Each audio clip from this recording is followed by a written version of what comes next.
Paris, the city of love, and scammers, lots of scammers. In October 2025, I went to Paris with my school as part of a school trip because I took French. We stayed for about 3 days, and I generally enjoyed the trip. I got to hang out with my friends, I bought Hollow Knight, I got a €0 note, and I became 6% yoga for about half a day. When we were going there, we would spend almost all of our time not doing an activity on a coach or at our accommodation, but we would only really be at the accommodation in the mornings when we would eat some alright breakfast, make ourselves some lunch, and then leave. For the breakfasts, you had 3 things to choose from: pastries, which I would usually just take and eat at lunch; cereal, which I would normally have, but I don't really like cereal that floats, and they didn't have a microwave, and flippin', yeah, I didn't want cereal. But the last option was fruit-flavored yogurt pots. Now, I really like these. Are they meant for people several feet shorter than me? Yes. Should I realistically be eating them at my big age? That's up to audience interpretation. But the point is, they're tasty, and I like them. The first morning I was there, I ate about 5 yogurts, had a croissant and a pain au chocolat. But on the second day, I didn't feel like having pastries, but what I did want was strawberry flavored yogurt pots. So I was sitting there with my friends, and I decided to play a little game. I turned to them and asked, "How many yogurts do you guys think I can eat?" They all gave their numbers, with the highest being 15. With each yogurt pot being 250 grams, I would need to consume 3.75 kilos of yogurt. Like a moderate amount, but I can do that.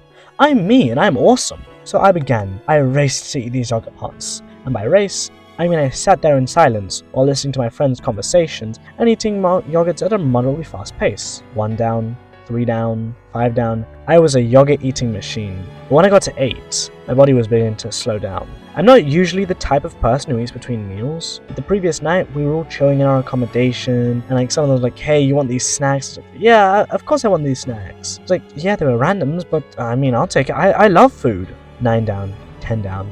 At this point, I was full. I didn't want to eat more, but there was a fire inside of me. My ancestors were looking down on me, and they saw the motivation that I had and were judging me for it. Only 5 left. 11. At this point, I was beginning to feel a bit ill, and there would definitely be ramifications for this. I had to sit on a coach all day while driving through Paris. And then when I reached 12, my body gave its final warning. I either stop now, or there will be consequences. Now, while some people talk about pushing past your limits, or saying that pain is an illusion, I'm not one of these people. If my body tells me to stop, I will stop. I was ashamed. I had failed to eat 15 yogurts. Sure, I mean, my number was still impressive, but a small piece of me thought that maybe, just maybe, I could have done it. And as I stood up, in shame, I took my tray, filled with yogurt pots, over to the tray disposal area, as people saw my tale of ambition and failure.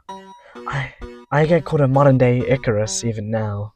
Now, the rest of the story takes place from my friends' perspectives, because after I go back to my room, I get prepared to leave, like normal stuff for me. I was like, okay, everything was fine. But according to them, things weren't as good. I was one of the last people on the coach, because I was kind of zoned out when I was sitting on a sofa just contemplating my life choices. And I was just walking at a general snail's pace to avoid any strong stimuli for my stomach. So when they see me walking towards the coach, I'm allegedly green, looking as if I'm about to puke up my guts, as the kids say. Nothing bad happens though, and since I weigh a light 51 kilos, for that day, I was 5.8% yogurt. If people find this funny enough, then I'll try to break the record. Since I can never do a 2-2-2 run due to being, teetotalitarian, the thing where I don't want to drink alcohol. I'll do a 2 Rubik's Cube, 6 packs of children yogurt video, which would be moderately funny.